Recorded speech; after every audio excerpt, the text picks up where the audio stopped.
ડાંગ જિલ્લાની માધ્યમિક શાળા લીંગા બોરખલ સાથે 4 જેટલી માધ્યમિક શાળાઓમાં નશાબંધી અને આબકારી વિભાગ આહવા ગુજરાત નશાબંધી મંડળ અમદાવાદના સંયુક્ત ઉપક્રમે નશાબંધી જનજાગૃતિ કાર્યક્રમ યોજવામાં આવ્યો હતો, જેમાં નશાથી થતા નુકસાન, આર્થિક, સામાજિક અને કૌટુંબિક અસરો અને કાયદાઓ વિશે વિસ્તૃત માહિતી નશાબંધી નિયોજક રાકેશ પવાર દ્વારા આપવામાં આવી હતી।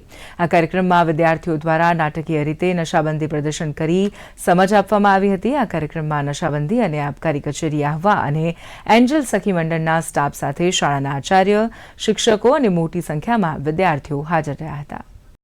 નશાબંધી પ્રચાર પ્રસાર 2024નો કાર્યક્રમ અંતર્ગત ડાંગ જિલ્લાના બોરખલ, લીંગા, ચીચપાડા અને લાંચેરિયા માધ્યમિક શાળામાં નશાબંધી પ્રચાર પ્રસારનો કાર્યક્રમ કરવામાં આવ્યો હતો।